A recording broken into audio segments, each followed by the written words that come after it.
The morning light in Hawthorne Ridge arrives slowly, dragging itself over the pine ridges as if reluctant to face what the day is about to expose.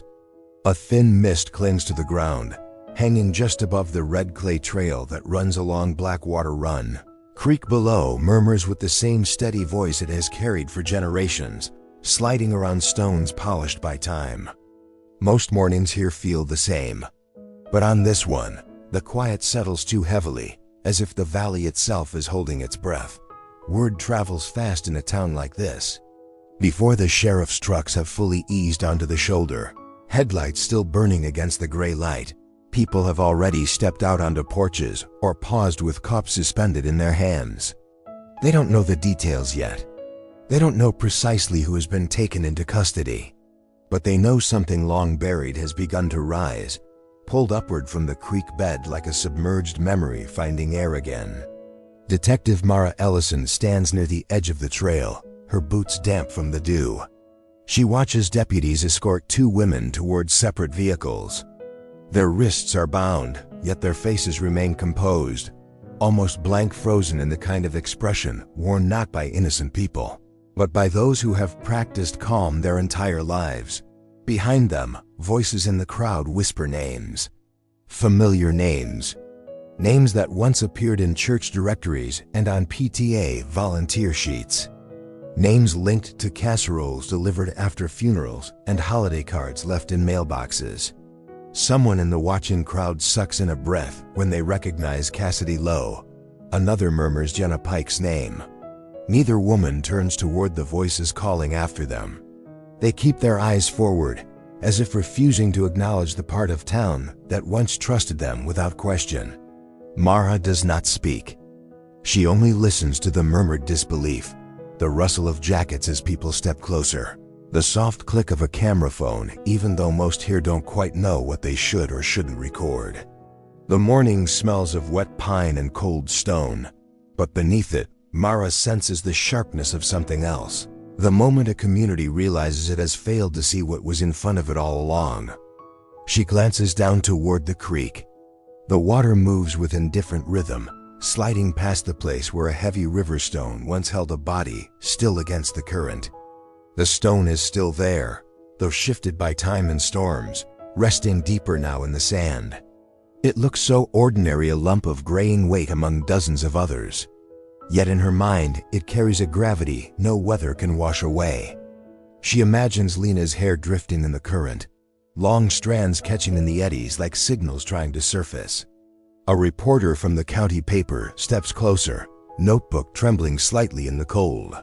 He asks a question that doesn't come out as confidently as he means it to. Mara doesn't respond. There's nothing she can say that the evidence won't say louder. And the evidence, at long last, has found its voice.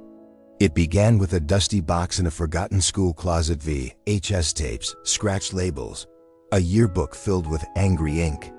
But none of that is spoken aloud now. The town doesn't know the details yet. They don't know about the grainy footage of laughter around a creekside bonfire. They don't know about the scissors raised playfully, then cruelly, or the tremor in Lena Maris's voice as she asked her friends to stop. They don't know about the pages in that yearbook where someone carved threats so deep the impressions bled through to the back cover. All they know, for this brief, unsettled moment, is shock. Ellen Maris arrives at the scene quietly, escorted by a deputy who has stayed close to her throughout the reinvestigation. She stops several yards from the vehicles, watching as the women are guided inside. Her hands tremble, though she keeps them pressed firmly together, as if holding her body still is the only thing keeping her upright. She doesn't cry. She doesn't speak.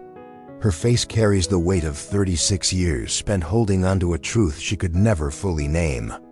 When Cassidy is placed into the back of the car, she finally lifts her head. For a fraction of a second, her eyes meet Ellen's. The moment is brief, but strong enough to ripple through the onlookers. Cassidy's mouth tenses, whether in remorse, defiance, or fear, no one can tell. Ellen does not look away. The deputy closes the door. The click seems louder than it should be. Across the road, a teenage boy, someone who never knew. Lena, but grew up hearing fragments of her story, asks his mother why people are crying. She doesn't answer immediately. She places a hand on his shoulder and tells him that sometimes the hardest part of justice is realizing how long it takes to see the truth clearly. As the cars pull away, the valley returns to quiet. The mist begins to lift. The creek continues its slow-moving path, carrying with it the echoes of what happened decades earlier. In Hawthorne Ridge, memory clings to the landscape. Some say the water changes every day. Others swear the creek never forgets. This morning, for the first time, the town begins to understand that neither does justice. To understand how this began, we go back to 1987. If stories like this matter to you, subscribe now. It helps us bring more truth to light. Most memories of Lena Morris begin in the kitchen of the small house on Alder Row, where the morning sun filtered through the thin curtains and made her hair glow in a soft amber haze. The house always held a pair of familiar scents coffee brewing for her mother, and the floral shampoo Lena used, the kind that lingered faintly on her pillow long after she left for school. Before the world knew her as a girl found in a creek, she was simply a teenager trying to carve out a place in a town that rarely changed, where every day felt predictable until the moment it wasn't. She woke early most mornings, slipping from her room with the quietness of someone who respected the rhythm of a household shaped by grief long before tragedy found them again. Her father had left years earlier, and though the separation was polite on the surface, Lena carried it as a silent bruise. She never spoke poorly of him, but every now and then, her mother would catch her eyes drifting to the empty coat hook near the door, as if still expecting something to hang there. Still, she smiled through most days, choosing joy the way others chose caution. Before leaving the house, she always paused at the hallway mirror. It was an old, oval-shaped piece with a wooden frame that had begun to chip at the edges, but Lena treated the mirror with a strange reverence. She would adjust her hair, pulling the strands forward to braid them loosely over her shoulder. The braid became her signature, soft, slightly uneven, but unmistakably hers. When she tied the end with one of the pastel ribbons her mother kept in a jar, she seemed to settle into herself, grounding her confidence in the small ritual. At school, Lena navigated the hallways with a quiet ease. She wasn't the loudest or the most outspoken, but she carried a warmth that made people gravitate toward her. Teachers appreciated her sincerity. Classmates found her approachable. She laughed easily, often tucking loose strands of hair behind her ear when shy or embarrassed. The small gestures made her memorable in a way she never intended. Her closest friends Cassidy Lowe and Jenna Pike moved through the school with more forceful energy. Cassidy thrived on attention, turning every conversation toward herself, while Jenna played the restless shadow, mimicking Cassidy's moods and amplifying her discontent when it served her. Lena admired them in the way that quieter girls sometimes admire louder ones, mistaking charisma for closeness. She didn't always keep up with their sharp humor or shifting alliances, but she tried, believing loyalty was as simple as showing up when people needed you. On afternoons when school let out early, the girls would gather near the old footbridge behind the track field.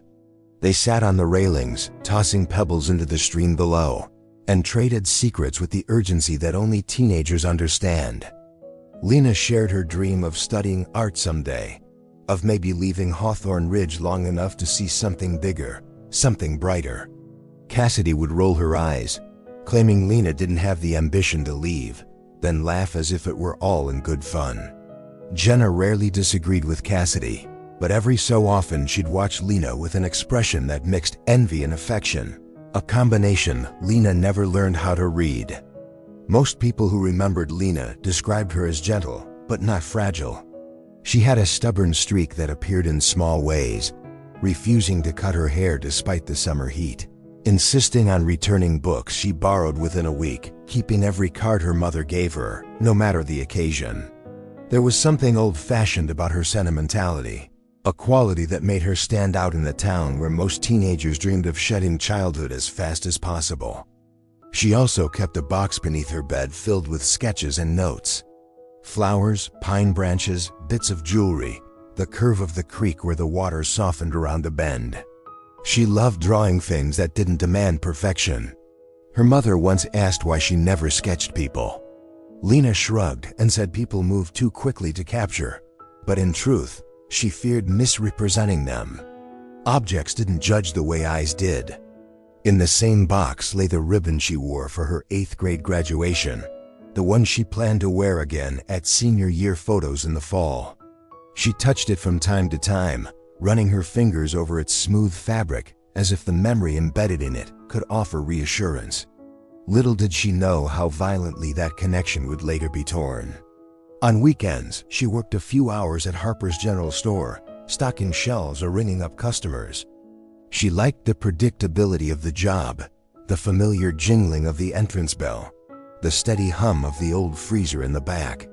Townspeople often treated her as if she were older than her age, trusting her to handle shifts alone when things got quiet.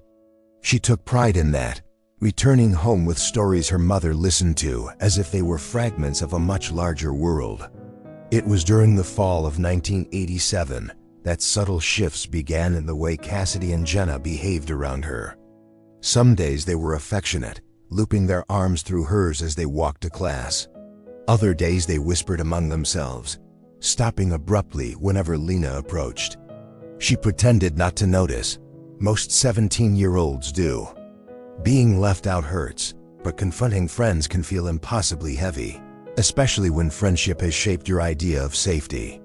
There was one moment, small enough to overlook but telling in hindsight, when Lena found a folded piece of paper inside her locker.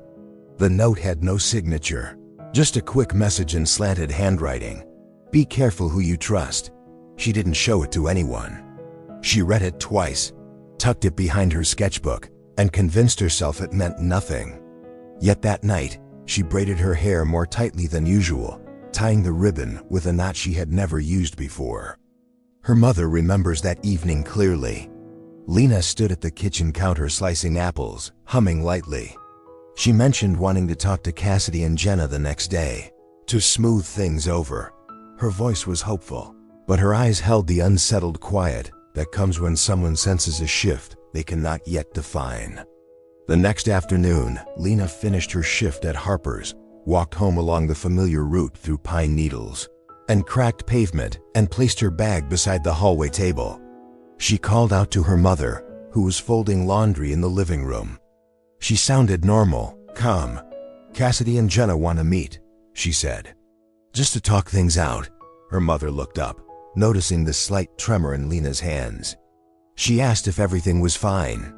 Lena smiled, the kind of smile meant to reassure someone else rather than express truth. "It's nothing," she said. "I just want us to be okay again." Before leaving, she tightened her braid one more time, smoothing the strands with deliberate care. She lifted a fresh ribbon from the jar and tied it slowly, creating a loop that rested perfectly against her shoulder. Her last gesture before stepping out the door was simple. She pressed her fingers to the ribbon, as if sealing a promise only she understood. That was the final moment her mother saw her alive. On the afternoon of October 18, 1987, Hawthorne Ridge had the kind of fading autumn light that made the pine trees look taller and the creek run darker. Rain early that morning had left the ground soft, holding shallow impressions of footsteps and fallen leaves that clung to the trail in damp clusters. In the hours leading to Lena's disappearance, the town moved through its routines, unaware that a series of small decisions was about to reshape its memory for decades. Lena left her house shortly after 4 o'clock. The sun had dipped behind a bank of clouds, casting a muted glow across Alder Row. She wore the same jacket she used for work shifts at Harper's, and her braid was tied neatly with the pale ribbon she had chosen earlier. Her mother watched from the doorway as she walked down the street, her figure shrinking in the dimming light. The moment seemed ordinary, forgettable even, but later it became the last clean edge of a day that would split the town's understanding of truth. Cassidy and Jenna were waiting near the end of the block in Cassidy's aging Chevy. The car idled unevenly, coughing every few seconds as if protesting the cool weather. Lena hesitated when she saw them. Something in the way Cassidy tapped the steering wheel, suggested impatience more than concern. Jenna leaned against the passenger door, arms folded, wearing a smile that didn't quite reach her eyes. Lena forced herself forward, reminding herself they had been friends for years, that misunderstandings were natural, that reconciliation began with effort. Around 4:30, neighbors reported seeing the three girls in the car heading south toward the old logging road. The witness, an elderly man who tended to sit on his porch in the late afternoons, recalled them laughing, though later he wondered if the sound had carried more tension than joy. He didn't know them well, but he recognized the ribbon in Lena's hair, a splash of soft color in a gray afternoon. The trip to Blackwater Run took 15 minutes. The narrow road twisted through dense pine stands, and puddles reflected the branches overhead like thin mirrors. Cassidy drove faster than she should have on the slick gravel, but neither of the others commented.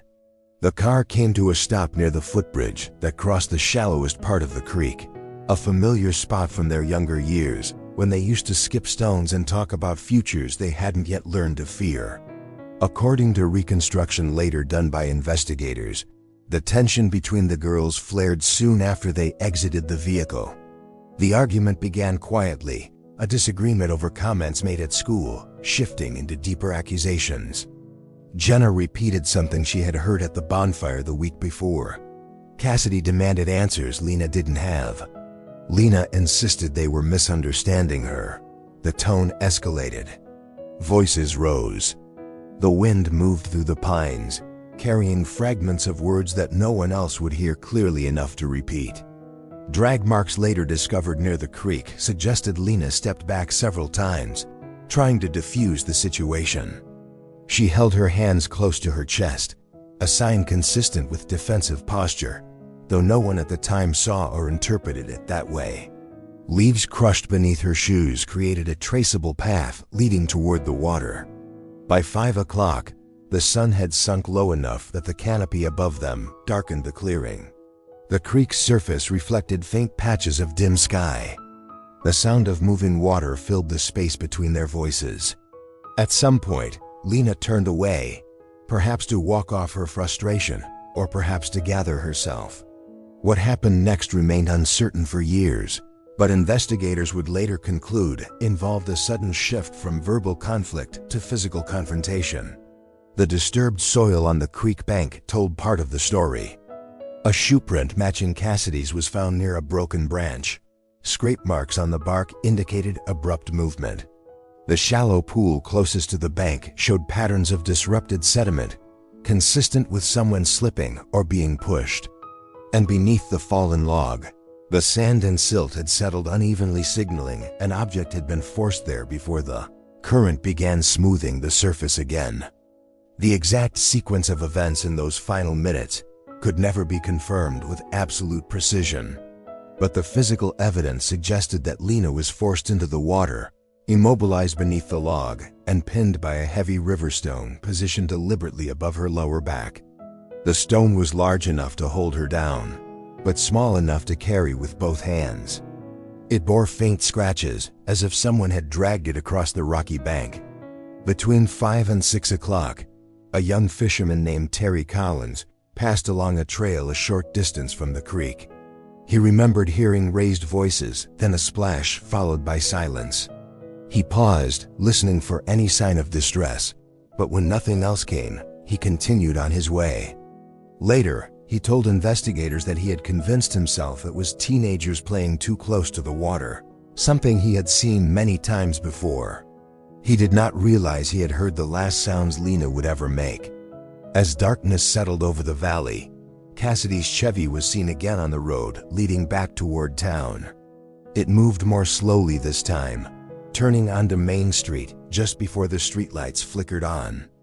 A clerk at a gas station remembered seeing the girls enter the store shortly after 7. Their hair was damp, and Cassidy was visibly irritated. Jenna appeared quiet, preoccupied. Lena was not with them. When asked later why he didn't think to question their behavior, the clerk said he assumed they were coming back from the creek and hadn't thought anything unusual of it. Back at Alder Row, Lena's mother began to worry around 8:30. She rested her hands on the kitchen table, trying to ignore the creeping tension in her chest. It wasn't like Lena to stay out without calling. She checked the phone twice to make sure the line was working. She stepped onto the porch, scanning the dark street as if her daughter might appear walking toward home at any moment. By 9:30, she phoned the sheriff's office. The deputy on duty suggested waiting until morning, saying teenagers sometimes lost track of time on weekends. But Lena's mother felt an unease so sharp she couldn't sleep. She kept the porch light on until dawn broke across the ridge. The discovery happened the next morning, just after 8, when two hikers, Bill and Margaret Howell, followed the creek trail for their usual Sunday walk. Margaret noticed a piece of pale fabric caught against the fallen log. At first she assumed it was a fragment of a discarded shirt or picnic cloth. When she stepped closer, she saw the outline of a body partially submerged in the shallow water. She screamed for her husband. Bill scrambled down the bank, slipping on the wet leaves. He didn't touch anything, but he hovered near enough to see the long braid floating gently in the current, the ribbon still tied at the end, but darkened from the water. The river stone held the girl's torso down, its weight terrible in its stillness. Bill ran back up the trail to find help while Margaret stayed, trembling but refusing to leave the body alone. She later told deputies that the creek seemed unbearably quiet, as if nature itself had paused. She noticed something else too, something she repeated multiple times, but investigators never fully explained it. Near the water's edge, not far from the log, lay a second ribbon. Not the one tied into Lena's braid, but another, identical in color, soaked into the mud and pressed into the leaves. Margaret wasn't sure if it belonged to Lena or someone else. She only knew it felt wrong, as if it contradicted the careful way Lena always kept her belongings. Deputies arrived quickly, and within an hour, the area had been cordoned off. The medical examiner's assessment was gentle, almost reverent. The lack of visible trauma, combined with the positioning of the stone, indicated that while the current was shallow, Lena had been unable to free herself. The ribbon tied into her hair remained intact, but the second one in the mud puzzled everyone. Some believed it had been pulled loose during the struggle. Others thought it might have fallen from her pocket. But the knot she tied earlier had been firm, too firm to come undone so easily. As the body was lifted from the creek, the river stone rolled slightly, revealing a patch of moss crushed in an unusually square pattern. It suggested something had rested against it before being removed. No object matching that shape was ever found, though investigators noted a faint indentation in the soil several feet away, small enough to be overlooked, large enough to imply something had been quietly taken from the scene.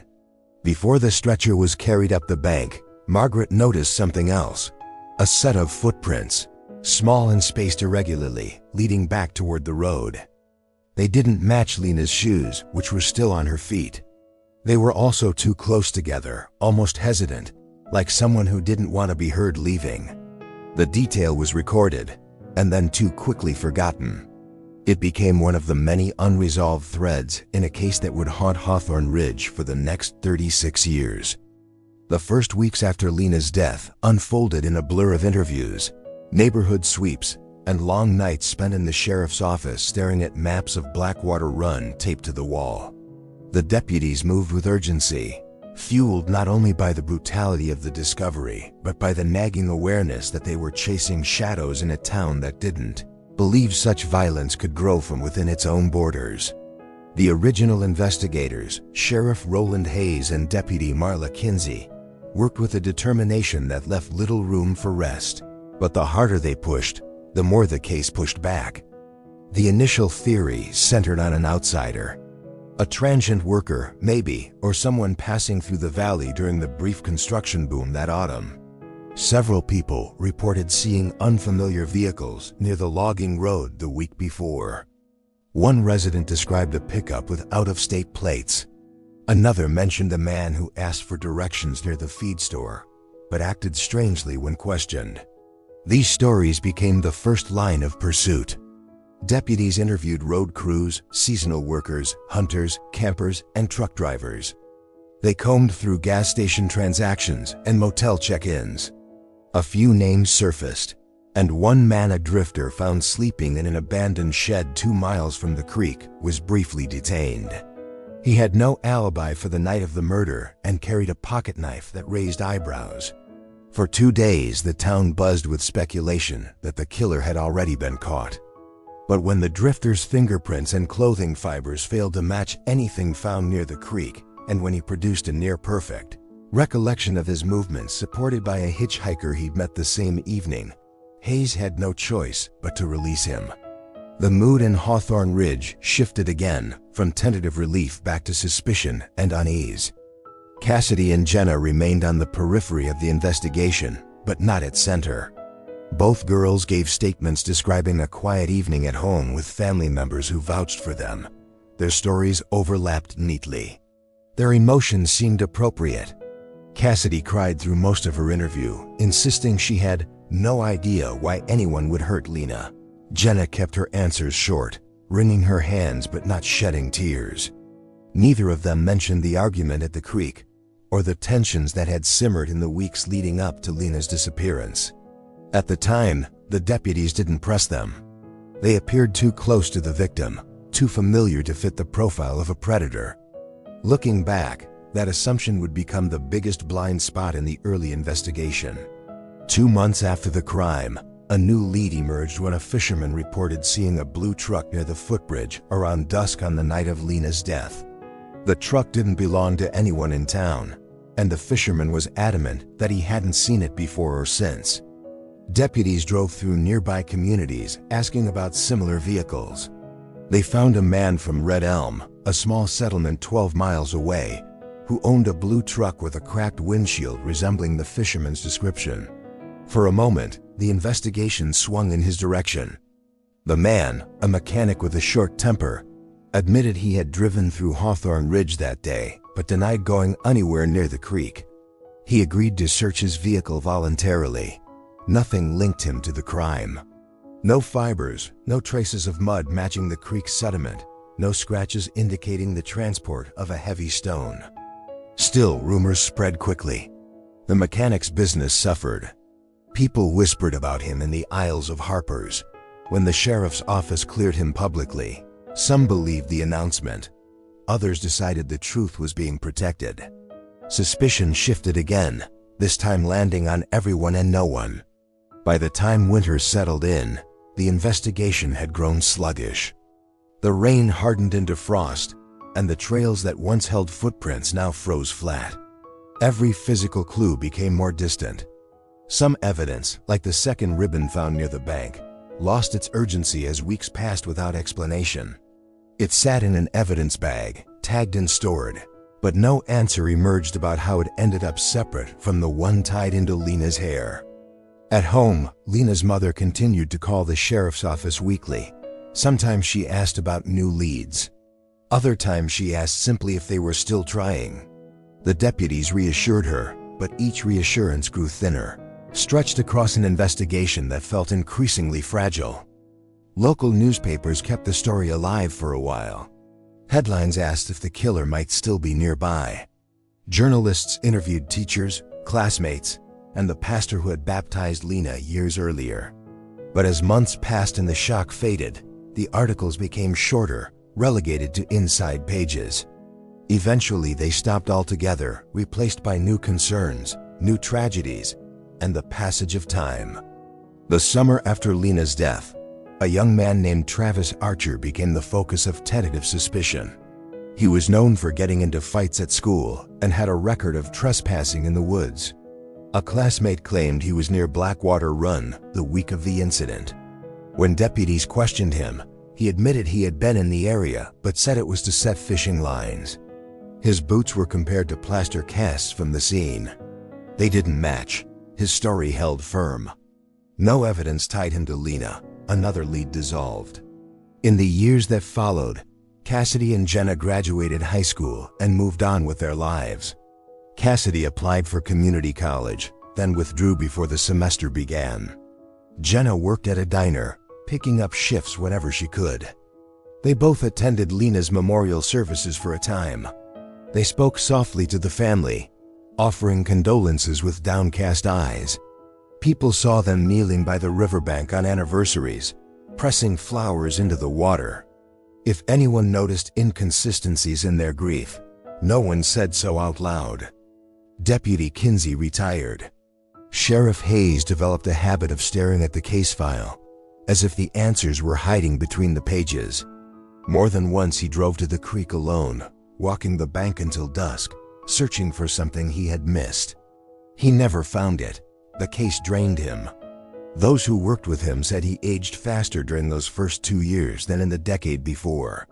By 1990, the investigation was formally shifted to cold case status. Procedures required documentation: the evidence logs, the interviews, the items collected from the creek. The ribbons were sealed with care. The stone was photographed repeatedly. But beyond the paperwork, the decision felt like defeat. Hayes returned the file to the metal cabinet where unresolved cases were kept. The drawers slid shut with a finality that echoed through the small office. There were occasional flickers of hope in the 1990s. A woman called from a neighboring county claiming she overheard a confession in a bar. When deputies followed up, they discovered the supposed confessor had been bragging falsely to impress friends. Another call came from a man who claimed to have had visions of the crime. His description didn't match the scene. Sometimes grief attracts the misguided, the unstable, or the desperate. These calls went nowhere. Meanwhile, Lena's mother carried the weight alone.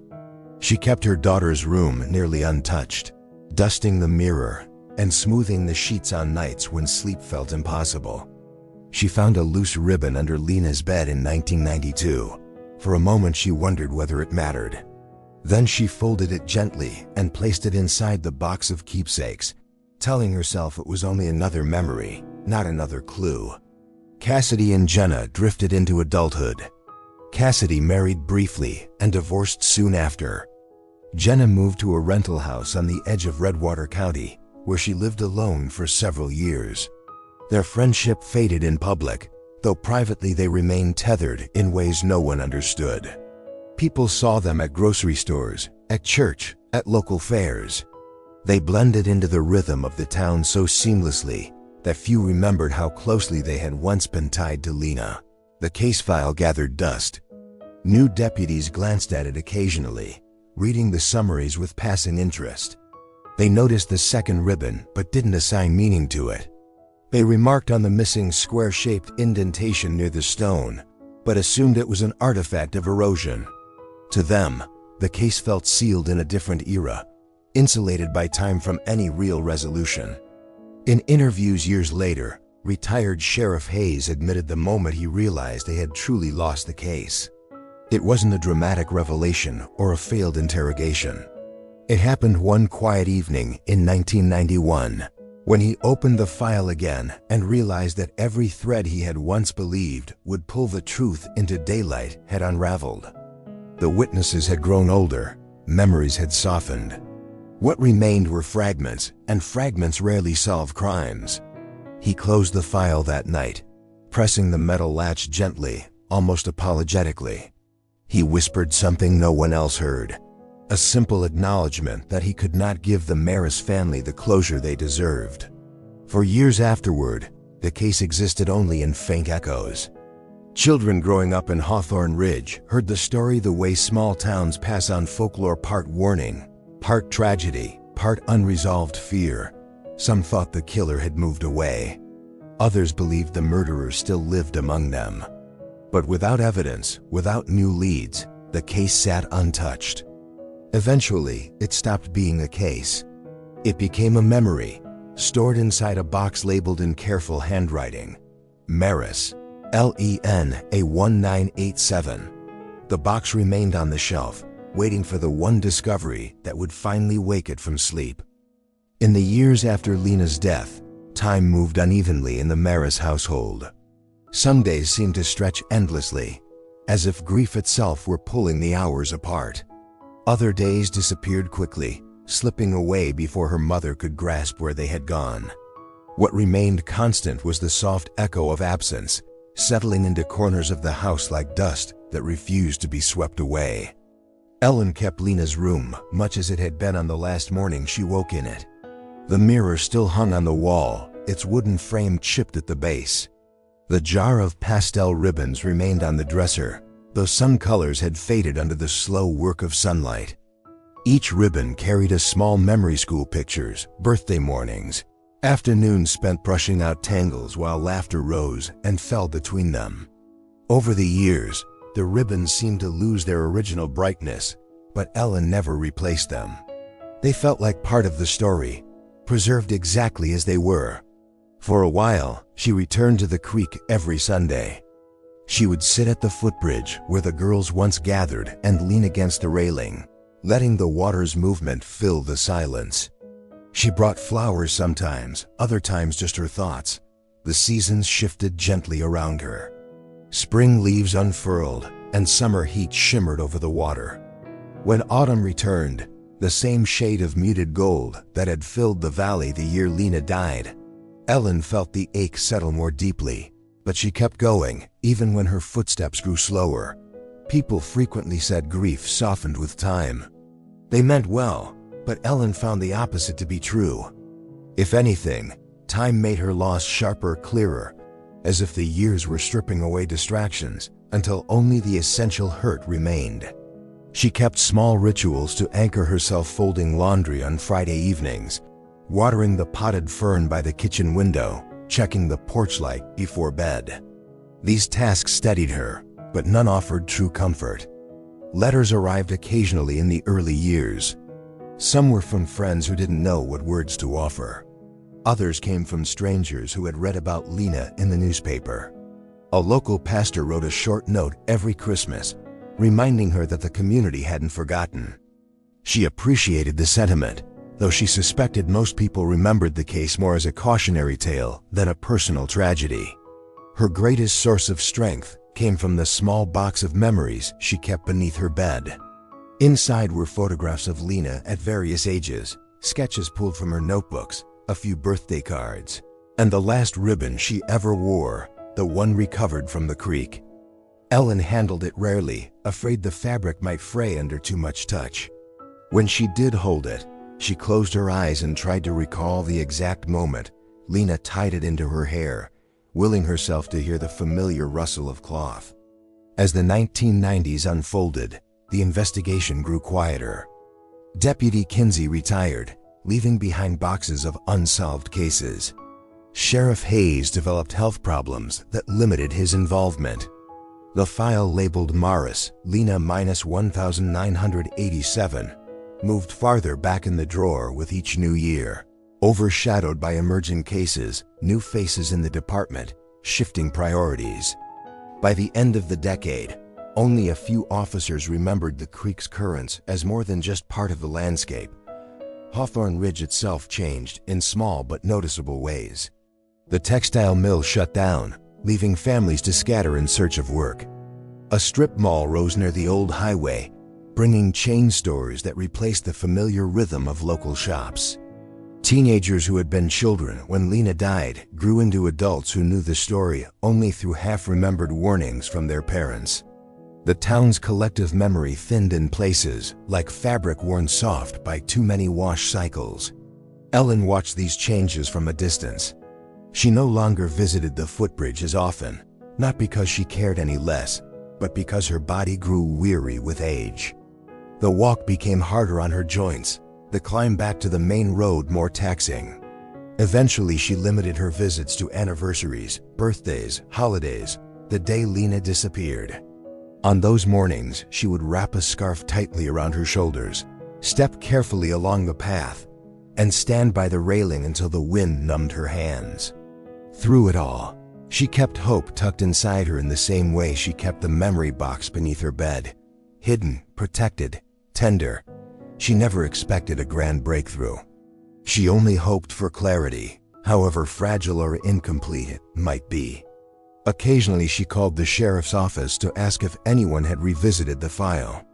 The responses were polite but predictable. No new leads. No new evidence. No reason to reopen the case. She thanked them each time, then sat in the quiet afterward, letting the familiar ache settle like a familiar weight. Journalists visited Hawthorne Ridge occasionally in the early 2000s. seeking stories about small-town tragedies or unsolved crimes. One reporter spent an afternoon with Ellen, asking thoughtful questions and taking notes with sincere concentration. The resulting article was empathetic but fleeting. It appeared in a regional magazine for a month, then it too faded. Ellen kept a clipped copy in her memory box but rarely looked at it. She didn't need a reporter to remind her what had been taken from her.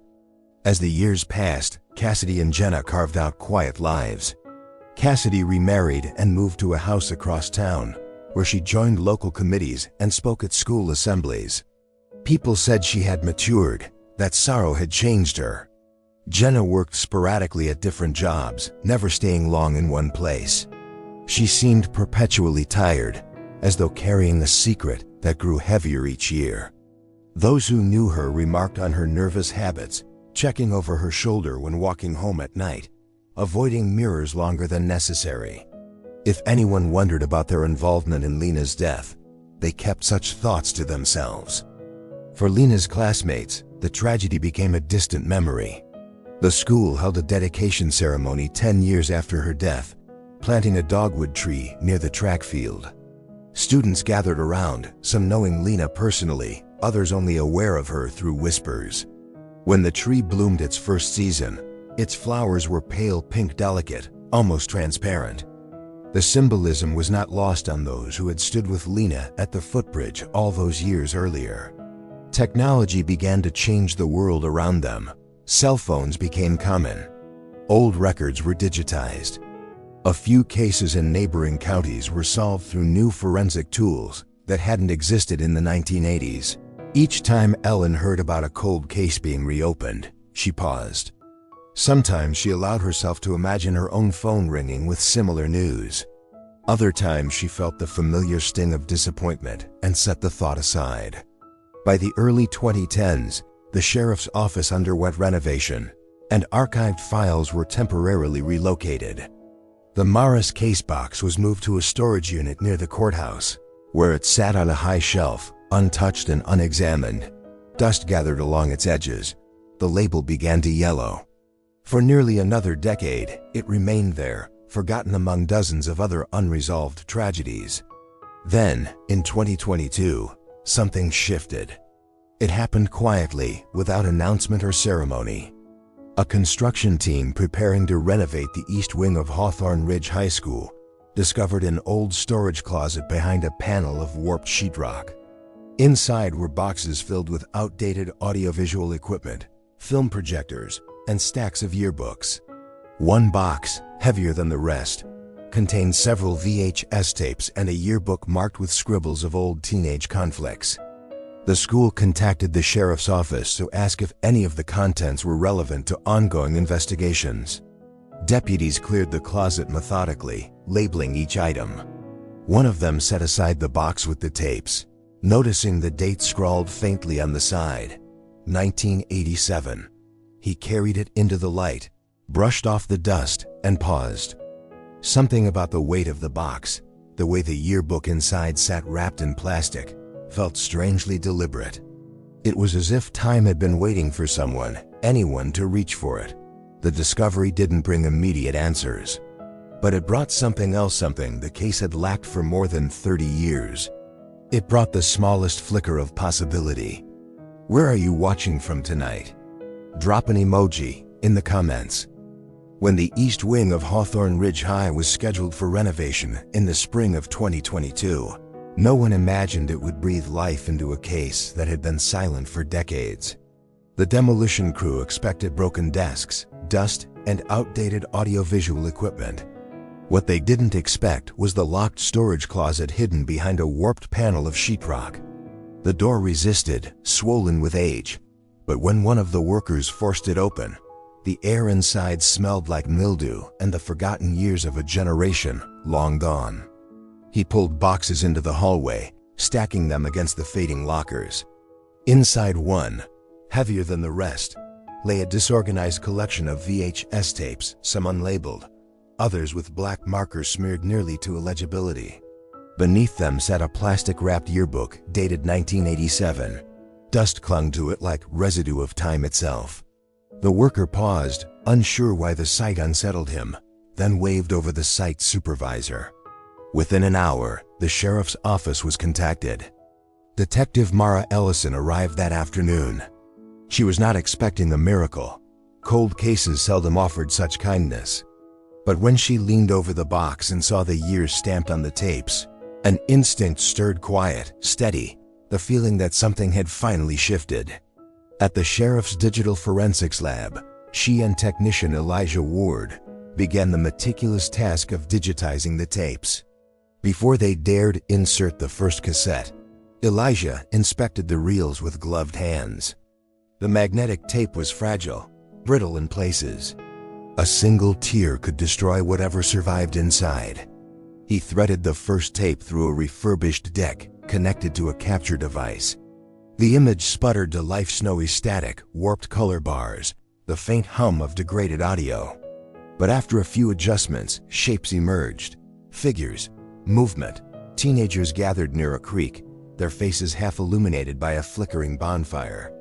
Mara leaned closer, recognizing the outline of the footbridge near Blackwater Run. Recognizing, too, the unmistakable shape of a girl sitting on a fallen tree with a braid falling over her shoulder. Even blurred by age and distortion, there was no doubt who she was. Lena Maris. In the footage, Lena smiled shyly at the camera. She tucked her braid over one shoulder, adjusting the ribbon with the careful gesture her mother once knew so well. Off-screen, someone laughed. Then Cassidy came into view, her expression bright and mischievous. In her hand was a pair of scissors, glinting in the firelight. She toyed with a lock of Lena's hair, tugging it lightly as if teasing. Lena's voice, barely audible through static, said something soft. A request to stop. A moment later, the scissors closed. A snip. A strand of hair drifted downward. The tape wavered again, jumping between scenes. A bonfire. The girls arguing. Voices overlapping. Someone muttering, "Blackwater Run. Same place as last time." Another clipped phrase. "She won't scream this time." Mara felt a jolt in her chest, a realization of how deeply the cruelty ran, how deliberate it had always been. This wasn't a spontaneous fight. This was a pattern. Elijah froze the frame on Cassidy's hand gripping the scissors. The timestamp placed the footage only weeks before Lena's death. The next tape showed the girls at school. Jenna flipped through the same yearbook found in the box. As she passed Lena's photo, she dragged a pen across the page, crossing out part of Lena's hair in the picture. Cassidy leaned over her shoulder, writing something below the crossed-out line. The camera angle was poor, the lighting harsh, but the gesture was unmistakable. This yearbook, the one wrapped in plastic, had pages folded down, some covered in scribbles. Others pressed so hard that the impressions bled through multiple sheets. Mara sent it to the forensic document lab. There, under ultraviolet light, the entries revealed themselves. Some phrases were visible to the naked eye, petty insults, marks of teenage spite. But it was the impressions underneath, revealed through electrostatic detection, that mattered. Threats written in Cassidy's handwriting. Notes scrawled in Jenna's distinctive looping script. One line read, "She shouldn't act like she's better than us." Another, "Same place. Same time. Don't back out." The investigators matched the handwriting to old assignments stored in the school's archives. The comparison was a perfect fit. Every loop, every slant, every pressure point. The second ribbon recovered from the creek suddenly made sense. Mara examined it again, this time under higher magnification. Tiny traces of ink marked the edge, smeared by water, but still present. Ink that matched the same shade used in the yearbook inscriptions. Someone had carried the ribbon earlier. Someone who handled the yearbook, someone who wrote the words. Piece by piece, the case began to form a shape that had eluded investigators for years. The VHS tapes captured escalating humiliation. The yearbook documented resentment. The second ribbon tied them together. The missing square-shaped indentation near the creek stone now raised a new possibility. Something had been removed from the scene, perhaps another taped recording device, or an object connected to the group. Mara ordered enhanced audio analysis on the tapes. Sounds previously dismissed as static revealed fragments of whispered arguments. Jenna's voice, sharp and defensive. Cassidy's coaxing and bitter. Someone else crying quietly in the background, possibly Lena. It wasn't just teenage conflict. It was emotional conditioning, isolation, betrayal rehearsed until it became instinct. When the digitization was complete, Mara gathered the evidence into a coherent narrative. The technical team assembled a timeline linking the VHS dates to school events, establishing motive and opportunity. Everything pointed inward, toward the friend circle no one had questioned enough in 1987. Then came the twist. The final tape in the box, tape number 7, was initially overlooked because the reel was nearly empty. When Elijah played it, a distorted image appeared, dark, shaky, filmed close to water. The camera was angled downward at someone's feet standing by the creek. A voice muttered, breathless and panicked, "Not this time. Do it now." The picture shifted, revealing Cassidy's shoe, Jenna's hand, and a familiar stone near the embankment. They were rehearsing something. Not the crime itself, but the place, the plan, a trial run. This tape had been recorded days before Lena's death. That was enough. Armed with the digitized files, enhanced audio, and documented handwriting analysis, Mara presented her findings to the district attorney. The evidence demonstrated escalating behavioral violence, premeditated intent, and long-term coercion. The case reopened formally, and subpoenas were issued. Interviews followed, this time led by investigators trained in modern interrogation techniques. Jenna broke first. She denied involvement in the physical act, but her statements contradicted both the footage and her earlier testimonies. Cassidy remained composed, but when shown the frozen still of her cutting Lena's hair, her face drained of color. The cracks were visible. When arrests were made, Hawthorne Ridge buzzed with disbelief. People who had known Cassidy for years, who had trusted Jenna with their children, questioned how such darkness had been overlooked. Some refused to believe it. Others wondered privately whether they had sensed something wrong all along but lacked the courage to confront it. For Ellen, the news arrived gently. Mara drove to her house, carrying a folder she held with both hands, as if afraid of dropping something sacred. She sat at the kitchen table, the same one where Ellen once braided Lena's hair on school mornings. She explained the findings slowly, giving Ellen time to process the truth. Ellen cried quietly, not for the justice finally approaching, but for the years she spent speaking to a community that never fully listened. When she looked at the still frame of Lena beside the bonfire, her braid bright against the dark, she placed her fingertips on the image. She whispered Lena's name.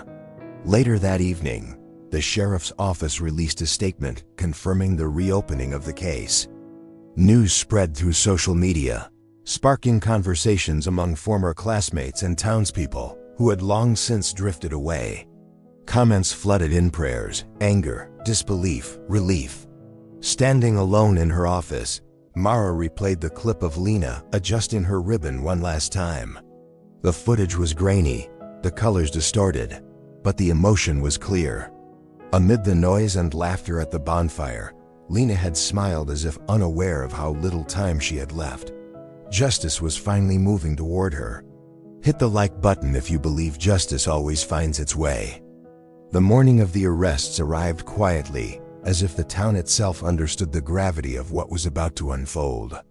Autumn mist clung to the lawns of Hawthorne Ridge, softening the landscape in pale gray hues. People stepping out to retrieve their newspapers paused when they saw patrol cars rolling steadily down familiar streets. Curtains shifted, doors cracked open. A sense of expectation hung in the air, heavy and silent. Mara Ellison stood outside Cassidy Lowe's house as deputies approached the porch. For a moment, no one moved. Then the front door opened abruptly, and Cassidy stepped out wearing a sweater, her hair pulled back as if she had been preparing for an ordinary day. She saw the uniforms first, then Mara, and something in her posture changed. It was subtle, shoulders tightening, breath shortening, but it revealed more than words ever had. The deputies informed her of the charges. She asked once, softly, if this was a mistake. But when Mara showed her the still frame from the VHS, the one where Cassidy held the scissors above Lena's braid, Cassidy swallowed hard and didn't ask again.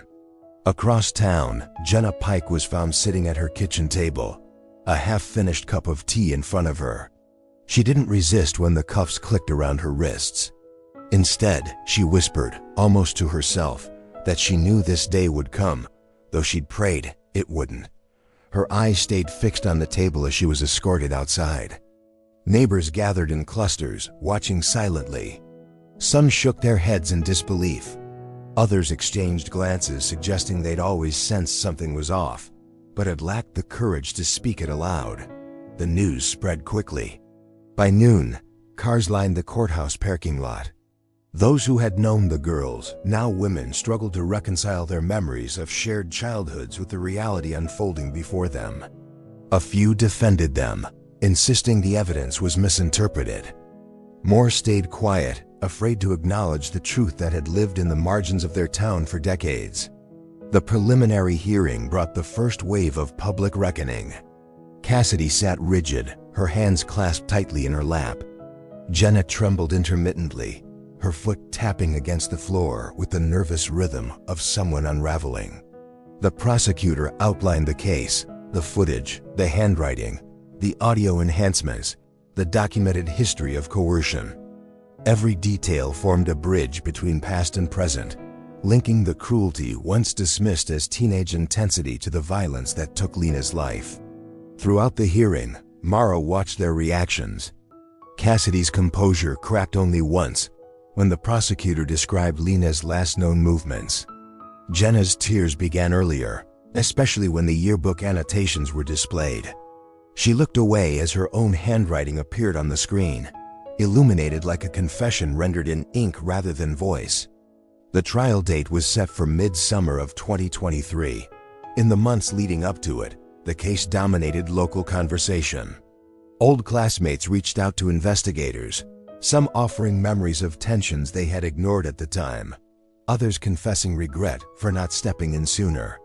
A few recalled seeing Cassidy and Jenna whispering at the edge of gatherings, or giving Lena sharp looks in the hallways. Their recollections weren't evidence on their own, but they painted a picture of a friendship deteriorating long before anyone realized how deeply the fractures ran. When the trial began, the courtroom filled beyond capacity. Wooden benches creaked under the weight of townspeople carrying decades of curiosity, guilt, and unresolved grief. The air felt charged, as if everyone present understood they were witnessing not just a legal process, but a reckoning with their own collective blindness. Cassidy walked into the courtroom with her chin raised, though her hands trembled slightly as she sat down. Jenna appeared hollow, her eyes rimmed red from lack of sleep. Neither looked at the other. The prosecution began with the tapes. The grainy footage played on a large monitor, filling the room with flickering images of a younger world. The bonfire scene drew quiet gasps as Cassidy lifted the scissors. Lena's shy smile, her attempt to adjust her braid, and the soft plea to stop filled the room like an echo from another life. The cut of hair, captured forever on degraded magnetic tape, became a symbol more powerful than any physical evidence. Next came the audio enhancements. The murmured words, "Blackwater Run, same place, not this time," sent a chill through the courtroom. They were proof not only of cruelty but of intention, a road map to the tragedy that unfolded days later. Handwriting experts testified, presenting overlays of Cassidy's and Jenna's adolescent notes against the threatening inscriptions in the yearbook.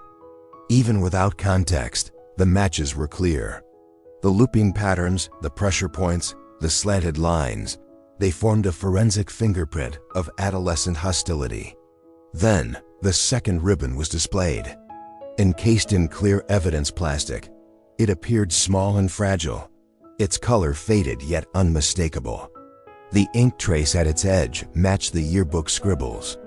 The ribbon was placed before the jury as a physical link between the girls' petty cruelties and the creek where Lena's life ended. Cassidy's defense argued that the tapes captured only teenage misbehavior, that the audio fragments were unreliable, that cutting hair at a bonfire didn't prove homicide. But each argument faltered when weighed against the consistency of the evidence. The prosecution's narrative, built from fragments of footage, impressions beneath ink, and the quiet persistence of a mother's memory, became more coherent with every witness. The emotional center of the trial arrived when Ellen took the stand. She spoke softly, hands folded in her lap, describing Lena's gentle nature, her sentimental rituals, the way she tied her ribbons with care. Her voice broke only when asked about the day she found the ribbon recovered from the creek. She said she knew instantly it wasn't the one Lena had worn that day. The color was the same, but the knot style wasn't. She never tied it like that, Ellen said, her voice trembling. Someone else did. A hush spread across the courtroom. By the time closing arguments concluded, the weight of the evidence felt undeniable. The jury deliberated for 2 days. When they returned, the room stilled. They found both Cassidy Lowe and Jenna Pike guilty of second-degree murder, citing intent shaped by escalating emotional violence and the deliberate act of placing the stone that held Lena beneath the water. Cassidy closed her eyes as the verdict was read, a single tear sliding down her cheek. Jenna wept openly, shoulders shaking. The women were led away in handcuffs, their lives shifting into a new, stark trajectory. The courtroom remained silent for a long moment. Ellen pressed a hand to her mouth. Her breaths came slow, steady, as if she had been holding them for years. Outside, people gathered near the courthouse steps. Some embraced. Others stood alone, processing the understanding that justice had taken 36 years, not because the truth was hidden, but because they had not looked closely enough when it mattered. Mara watched from a distance, feeling the familiar mixture of relief and sorrow that often accompanied the closing of a long-dormant case. She thought of the box found in the school closet, the fragile tapes, the faded yearbook ink, the ribbon that refused to accept the silence of the creek. She thought of Lena, not just the girl in the footage, smiling shyly at the camera, but the person whose life had rippled quietly through the town long after she was gone. As she stepped away from the courthouse, she passed the old footbridge near the creek. The water moved steadily beneath it, carrying fallen leaves and reflections of the late afternoon sun. Mara paused for a moment, letting the sound settle around her, knowing this place held the beginning and the end of everything. Justice had come slowly, but it had come.